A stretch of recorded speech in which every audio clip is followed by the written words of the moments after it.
안녕하세요. 반갑습니다. 이번에 강의할 내용은 제4차 산업혁명과 인공지능 이해가 되겠습니다. 이번에 강의할 강사는 신한대학교의 권대철 교수가 되겠습니다. 반갑습니다. 이번에 강의할 내용의 교과목을 한번 살펴보도록 하겠습니다. 요즘 트렌드가 되고 있는 제4차 산업혁명이 되겠습니다. 이 4차 산업혁명과 관련된 인공지능을 공부하도록 하겠는데요. 여러분들이 관련된 4차 산업혁명과 인공지능이 어떤 내용인지 이것을 효율적으로 방법론적으로 보면은 배워야 되겠죠. 미래사회를 또 준비해야 되겠죠. 그런 내용을 관련해서 공부하도록 하겠습니다. 계속해서 학습 목표는 이번에 강의한 내용의 주제가 되겠는데요. 인공지능, 제4차 산업혁명의 역사 또는 관련된 내용을 살펴보도록 하겠습니다. 그래서 미래의 산업인 제4차 산업혁명과 인공지능을 효율적으로 준비하는 그런 방법을 배우는 것을 학습 목표로 하고 있습니다. 그래서 이번엔 총 3가지의 강의를 준비했는데요. 제4차 산업혁명과 인공지능의 인간사회, 그 다음에 2번째는 인공지능, 3번째는 인공지능이 되겠습니다. 이해가 되겠습니다. 그래서 관련된 내용을 지금부터 첫 번째 강의인 제4차 산업혁명과 인공지능과 인간사회를 공부하도록 하겠습니다. 여러분 많이 얘기 들어봤죠? 제4차 산업혁명. 지금 보고 있는 그림이 2개가 있는데요. 월드 이코노믹 포럼. 그래서 이 4차 산업혁명은 클라우스 슈밥이 얘기한 얘기가 되겠습니다. 독일의 인더스트리 4.0에서 발전했죠. 그래서 한국에 도입됐는데요. 여러분이 보고 있는 다보스 포럼에서 클라우스 슈밥이 2016년에 제4차 산업혁명을 강조하고 있습니다.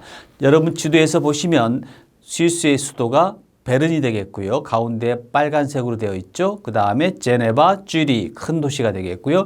다보스라고 동그라미 되어 있는 원형으로 되어 있죠. 적색으로 되어 있는 이 다보스에서 포럼을 합니다. 그게 바로 이코노믹 포럼이 되겠죠. 월드 이코노믹 포럼이 되겠습니다. 그래서 이 월드 이코노믹 포럼의 회장인 클라우스 슈밥이 제4차 산업혁명을 강조하고 그 내용을 여러분들이 공부하도록 하겠습니다. 이렇게 얘기했죠. 클라우스 슈밥은 우리는 지금까지 살아왔고 일하던 방식의 삶의 방식을 뿌리채 바꿀 기술혁명의 직전에 와 있습니다. 제4차 산업혁명은 그 속도와 파급 효과 측면에서 이전의 혁명과 비교가 안 될 정도로 광범위하게 일어나고 있다고 제4차 산업혁명을 2016년 다보스에서 포럼에서 얘기하고 있죠. 관련된 책도 나와 있으니까요. 클라우스 슈밥의 제4차 산업혁명 관련된 책도 나와 있으니까 여러분이 시간 되시면 이런 책을 통해서 제4차 산업혁명을 준비하는 그런 사람이 되었으면 좋겠습니다. 클라우스 슈밥은 2012년에 독일에서 인더스트리 4.0이 결국 정책이 나옵니다. 그것을 가지고 발전시킨 게 바로 제4차 산업혁명이 되겠습니다. 이전과 기술이 비교가 안 될 정도로 퀀텀 점프, 물리학에서 나오고 있는 혁명적인, 혁신적인 기술이 나오게 된다는 것이죠. 그 내용이 바로 사물인터넷, 인공지능, 빅데이터, 로봇이 핵심 요소가 되겠습니다. 관련된 인더스트리 4.0 내용은 나중에 살펴보도록 하겠습니다. 독일에서 먼저 시작했다고 보시면 되겠죠.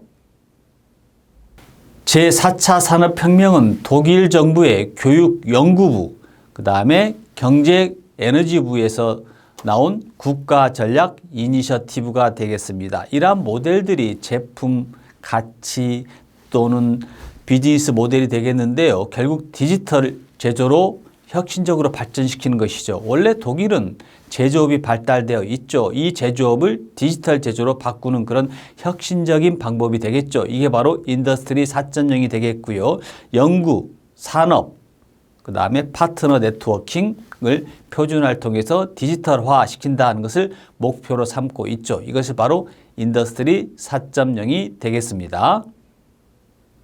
독일의 메르켈 정부죠. 전 정부가 되겠는데요. 메르켈 정부에서는 이런 자국 산업의 제조업을 결국 디지털, 최적화, 그 다음에 딥러닝, 인공지능, 사물 인터넷, ERP. 그래서 전 자원 시스템, 이런 ERP 시스템을 하이테크 전략으로 제시하고 있죠. 이 전략이 바로 인더스트리 4.0이 되겠고, 클라우스 슈밥이 이것을 차용해서 제4차 산업혁명이라고 하고 있죠. 그래서 이런 독일 기업들이 있죠. 지멘스, 보쉬 이런 기업들이 참여하게 됐죠. 인더스트리 4.0은 독일에서 시작했다고 했는데요. 구체적으로 살펴보면 인더스트리 1.0부터 2.0, 3.0, 4.0이 되겠습니다. 1.0은 제조업의 기계화, 인더스트리 2.0은 대량 생산, 3.0은 부분 자동화, 그 다음에 지금 말하고 있는 인더스트리 4.0이 바로 완전 자동화가 되겠습니다. 그래서 여러분들이 보시면 제4차 산업혁명이 인더스트리 4.0의 완전 자동화라고 보시면 되겠죠. 제4차 산업혁명에서 제1차 산업혁명은 뭐가 떠오르죠? 증기기관 또는 증기의 힘, 그래서 산업과 관련돼서는 섬유산업이 떠오르고요. 2차 산업혁명은 전기에너지가 떠오르고요.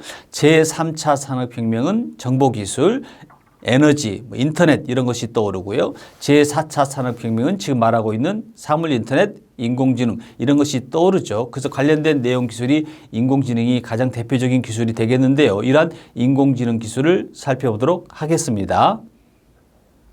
인더스트리 4.0은 독일에서 시작했다고 그랬고 메르켈 정부에 시작된 정책이 되겠습니다. 그래서 크게 나누면 사이버 분리 시스템, 사물 인터넷, 빅데이터, 클라우드 컴퓨팅 기술이 되겠습니다. 물론 여기에는 인공지능이 들어가지는 않지만 결국은 인더스트리 4.0을 기반으로 해서 제4차 산업혁명에서는 결국 인공지능 기술이 되겠죠.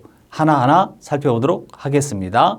인더스트리 4.0에서 먼저 사이버 분리 시스템이 되겠습니다. 여러분들이 모든 사물이 결국은 인터넷 오브 띵스, 사물 인터넷하고 연결되어 있는 것이죠. 그래서 컴퓨터와 물리 시스템이 결국 융합되는 지능화 시스템이라고 보시면 되겠죠. 그래서 여러분이 알고 있는 이런 물리, 화학, 기계적으로 컴퓨터와 네트워크를 통해서 물리적으로 또는 화학적으로 연결돼서 자동화되어 있고 결국 지능적으로 제어하는 시스템, 이것을 우리는 사이버 분리 시스템, 그래서 인더스트리 4.0에서 첫 번째 나온 내용이 되겠고요.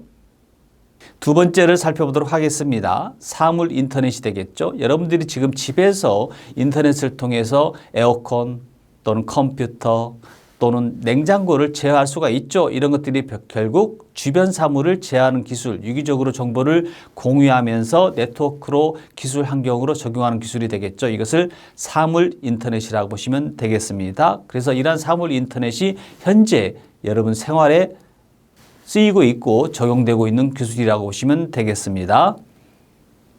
세 번째 기술을 보겠습니다. 빅데이터죠. 여러분이 좁은 의미나 넓은 의미로 해석할 수가 있겠는데요. 좁은 의미의 빅데이터는 대용량, 고속 생성, 고속 처리 혹은 가치를 기준으로 하고 있고요. 넓은 의미는 결국은 빅데이터 산업 또는 빅데이터 기술을 포괄적으로 정의하는 기술이라고 보시면 되겠습니다. 여러분들이 병원에 가면 하나하나 차트가 정리되고 하나하나의 그런 내용들이 기술되죠. 그래서 어디가 아팠다든지 아니 무슨 검사를 했다든지 또는 여러분이 식당이라든지 은행이라든지 이러한 것들이 데이터가 바로 빅데이터라고 보시면 되겠습니다. 이런 것들이 결국은 4차 산업혁명과 인더스트리 4.0에서 적용되는 아주 중요한 기술이라고 보시면 되겠습니다. 마지막으로 클라우드 컴퓨팅 기술이 되겠습니다. 여러분들이 PC를 통해서 컴퓨터로 계속해서 어때요? 네트워크를 통해서 연결되고 저장하고 이런 것들을 우리는 클라우드 컴퓨팅 기술이라고 보시면 되겠죠. 앞으로의 빅데이터 기술에서는 이 클라우드 컴퓨팅이 엄청난 역할을 할 것이라고 보시면 되겠죠. 즉 컴퓨터, 사물이라고 보시면 되겠죠. 그래서 사물과 인간이 만나서 결국 이런 제4차 산업혁명이 탄생됐다고 보시면 되겠네요. 제4차 산업혁명은 클라우스 슈왑이 저번에 다보스 포럼에서 얘기한 것처럼 이러한 기술들이 적용되는 것이죠. 유비쿼터스, 모바일 컴퓨터 컴퓨팅, 그 다음에 인공지능, 로봇, 자율주행차, 유전공학, 신경기술, 이런 내과학 그런 모든 것을 포함한 그런 4차 산업혁명 기술이라고 보시면 되겠는데 이 기술 중에서도 가장 먼저 떠오르는 것이 뭐죠? 인공지능이 되겠죠. 그래서 기존 시스템을 파괴하고 붕괴시키는 혁신적인 시스템이라고 보시면 되겠습니다. 이러한 제4차 산업혁명이 우리 인간에게, 인간 사이에서 긍정적일까요? 부정적일까요? 어떤 분은 긍정적이라고 얘기하고 있고 어떤 분은 부정적이라고 얘기하고 있는데요. 결국 클라우스 슈밥이 말한 이 제4차 산업혁명은 어떻든 간에 영향을 미친다고 보시면 되겠죠. 엄청난 파급 효과, 혁신적인, 혁명적인 기술이라고 보시면 되겠는데요. 그로 관련된 내용들이 결국 책에 나와 있죠. 클라우스 슈밥의 제4차 산업혁명이 되겠습니다. 인공지능과 관련된 제4차 산업혁명이 우리 인간 사회에서 어떤 영향을 미칠까요? 첫 번째, 인공지능, 빅데이터, 로봇을 통해서 인간을 이롭게 할 수가 있는 이점이 있겠죠. 또 단점으로 보면 기계를 의존하게 되고 기계를 통해서 인간이 소외되는 그런 현상이 발생할 수가 있겠죠. 그래서 양극화가 심화될 수 있겠고 일자리가 감소할 수 있겠고 인간의 효용, 가치가 하락할 수가 있겠네요. 이러한 장점과 단점들을 살펴보도록 하겠습니다. 제4차 산업혁명의 주인공은 결국 기계가 아니고 인공지능이 아니고 누구일까요? 사람입니다. 그래서 여러분이 기계와 사람과의 만남은 결국 인문학적으로 해결할 수가 있는 것이죠. 그래서 균형 잡힌 통찰력, 윤리, 철학 이러한 개념들이 필요할 수가 있겠습니다. 제4차 산업혁명의 결국 인재는 사람이 돼야 된다는 것이고 결국 기계를 대신해서 결국은 사람이 윤리적으로 철학적으로 통찰력 있게 해결할 수 있어야 된다는 것이죠. 그래서 미래의 과학은 결국 윤리과학이라고 보시면 되겠고 결국 기계가 대신할 수는 없습니다. 그것은 누가? 인간이 해결해야 되고 인간이 결정해야 된다는 것이죠. 그래서 그러한 준비를 해야 될 필요가 있겠죠. 그래서 결국 기계와 인문학의 만남, 사람과 기계의 만남이라고 보시면 되겠는데 결국 주인공은 인간이 돼야 된다는 것이죠. 그 인간은 결국 인성을 갖춘 휴머니즘, 즉 인문학적 지성을 갖춘 사람이 해결할 수가 있겠네요. 이러한 문제, 즉 제4차 산업혁명에서 가장 큰 문제는 인간 소유 현상, 그리고 기계를 너무 의존하는 현상, 그리고 로봇을 너무 의존하는 그런 현상이 발생할 수 있다는 것이죠. 결국 인간과 기계, 인간과 로봇이 서로 상호작용을 해야 되고 결국 융합돼야 된다는 것이죠. 거기에는 인문학이 필요하다는 것이고 사람의 정신, 사람의 철학, 사람의 윤리가 필요하다는 것이 결국은 결론적으로는 그렇습니다. 그래서 인문학이 아주 중요하다라고 우리는 생각할 수가 있는 것이죠. 즉 인간 중심, 사람의 중심 사회가 된다는 것이고 인간 소외 현상을 우리는 미연에 방지할 필요가 있겠죠. 앞으로의 인공지능이 관련된 제4차 산업혁명의 미래는 인간이다. 제4차 산업혁명은 어떻게 시작할 것인가? 사람 중심으로 시작해야 된다라고 저는 얘기하고 싶습니다.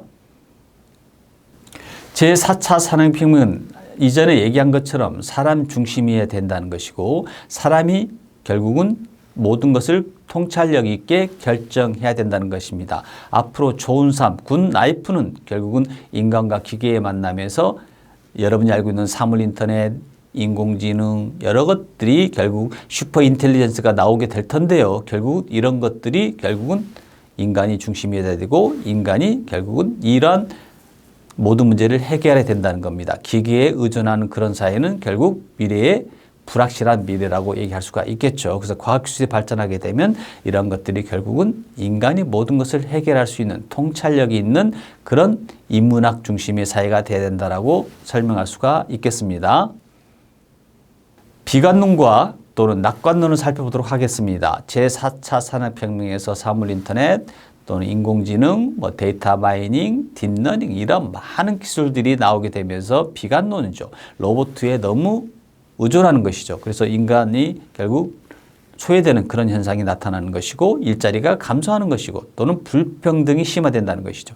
그런데 또한 이렇게 말하는 분도 있습니다. 낙관론으로 보는 것이죠. 그래서 낙관론은 결국은 로봇이 기계가 사람을 완전히 대체하는 것은 불가능하다고 하는 거죠. 이것을 낙관론이죠. 그러나 기계와 사람과 로봇은 서로 어때요? 협업해야 된다는 것이죠.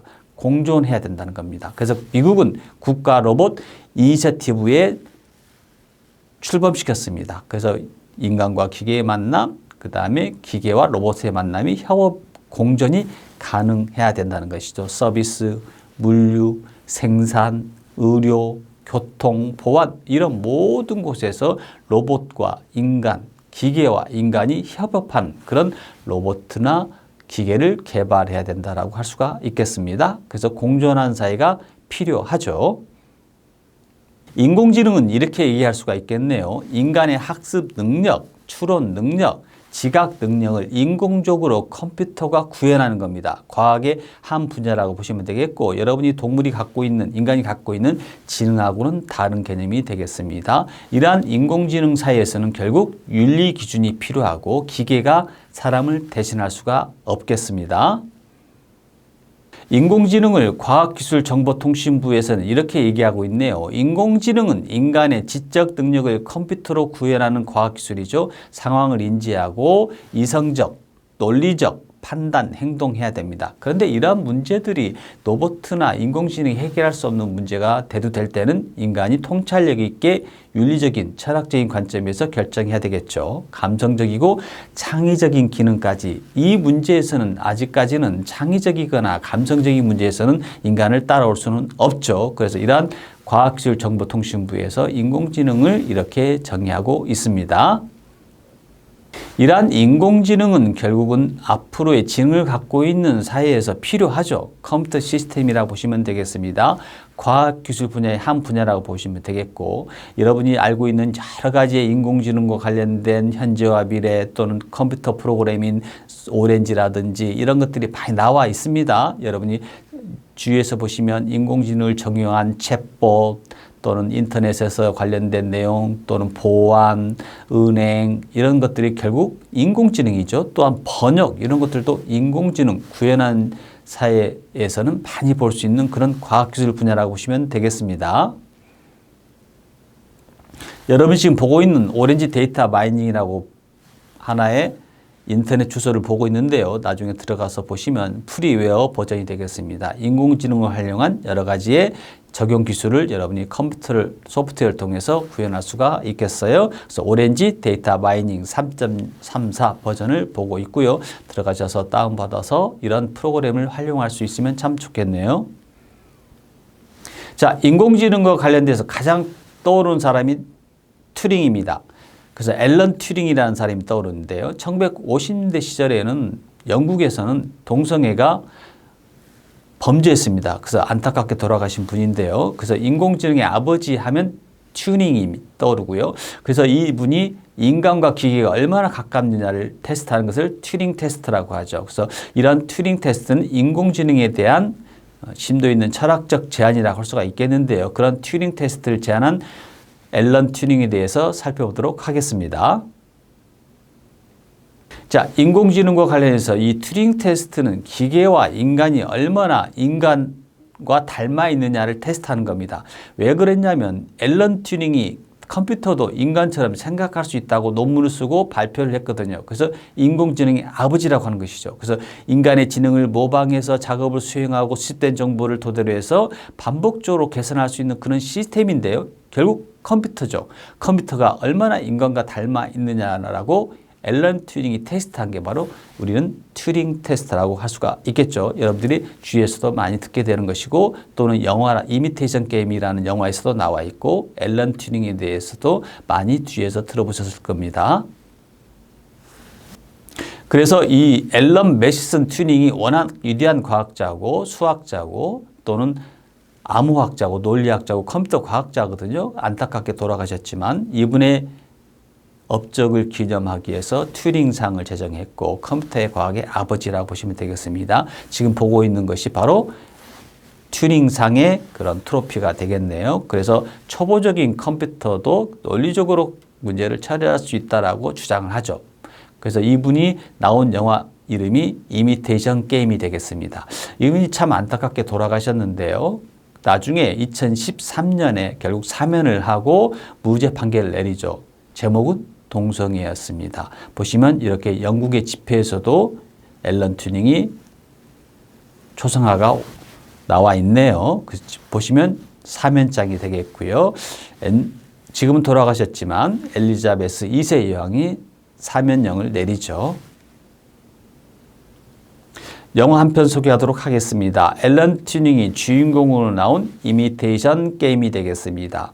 애니그마라는 독일의 암호 해독을 할 수가 없었습니다. 그러나 앨런 튜닝이 결국 주인공으로 해서 암호를 해독하죠. 그래서 제2차 세계대전이 결국 끝나게 되는, 종전이 되는 그런 1등 공신이 앨런 튜닝이 되겠습니다. 영화 제목이 더 이미테이션 게임. 우리나라에서도 방영됐고 24시간마다 바뀌는 암호 때문에 결국 연합군이 엄청난 어려움을 겪었는데 그것을 해결해 주는 주인공이 바로 앨런 튜닝이 되겠습니다.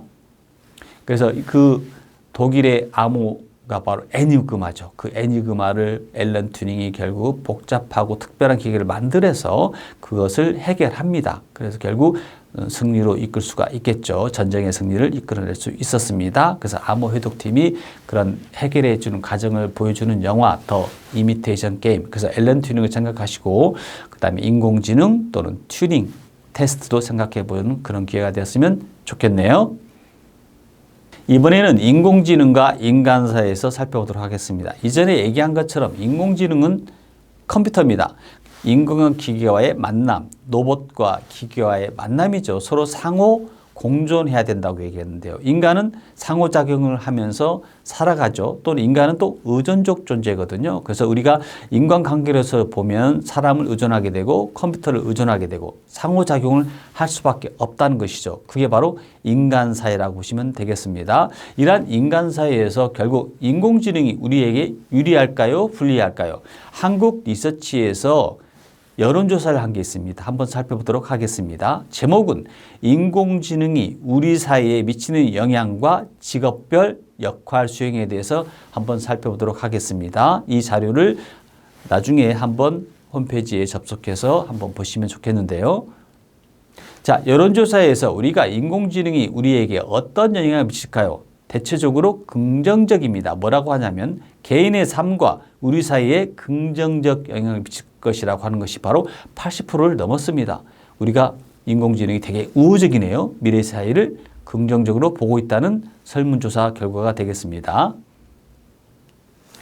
또 인공지능 발전에서 가장 기대되는 게 뭘까요? 생활의 편리성 또는 삶의 질 증대, 업무 효율로 인한 여가시간 증대, 생산성 향상, 경제 성장, 새로운 일자리 창출 이런 것들이 긍정적으로 보는 신호라고 보시면 되겠고 그런 인식이 엄청나게 많네요. 그래서 긍정적으로 보고 있습니다.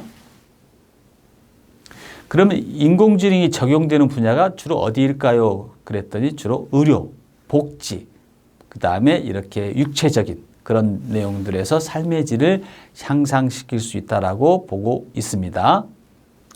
그러면 인공지능에서 일자리 감소에 대해서 질문했는데요. 걱정되는 일자리를 물어봤습니다. 그랬더니 자산관리사가 있네요. 번역가가 있네요. 통역가가 있네요. 은행원, 변호사, 판사, 채용면접관 이런 것들은 설문조사에서 나온 데이터가 되겠습니다. 그래서 인공지능이 인간보다 역할을 잘할 것이라고 인식하고 있고요. 또한 인간이 인공지능보다 더 역할을 잘할 것이라고 하는 직업군을 보니까 개그맨, 개그우먼도 있겠네요. 가수, 아이돌, 작가, 베이비시터, 육아 도우미 있죠. 그다음에 사회복지사, 심리상담사, 유치원 교사 이런 분들이 정서적 교감이 필요하잖아요. 그러니까 아직은 인공지능이 이런 정서적 교감에서는 좀 부족하다라고 생각하고 있습니다. 그래서 이런 직업군이 훨씬 인간이 인공지능보다 더 잘 수행한다라고 얘기하고 있습니다. 이러한 내용을 가지고 인공지능과 관련된 우리가 제4차 산업혁명에서 뭘 준비해야 될까 또는 인공지능과 관련돼서 어떠한 역할을 해야 될까라고 우리는 생각을 해야 되겠죠. 그래서 처음에 인공지능과 관련된 내용을 하기 전에 제4차 산업혁명에 대해서 설명을 했고요. 그 다음에는 관련된 정의, 어떻게 해서 이렇게 나와가 됐는지를 설명을 했습니다. 그래서 인공지능의 역사를 살펴보는 그런 시간이 되었으면 좋겠고요. 그 다음에는 인공지능에 대해서 어떠한 장점을 가지고 있고 어떠한 단점을 가지고 있는지를 설명을 했고요. 그 다음이 우리가 이미테이션 게임에서 인공지능과 관련된 역사에서 앨런 튜링에 대해서 설명을 했습니다. 또한 설문조사를 통해서 살펴보았고요. 그래서 여러분들이 제4차 산업혁명과 인공지능의 이해에서 우리가 제4차 산업혁명을 정의할 수 있었으면 좋겠고, 또한 역사를 생각해보는, 왜 이런 말이 나왔는지를 살펴보는 그런 시간이 되었으면 좋겠습니다. 다음에는 제4차 산업혁명과 인공지능에 대해 두 번째 강의를 시작하도록 하겠습니다.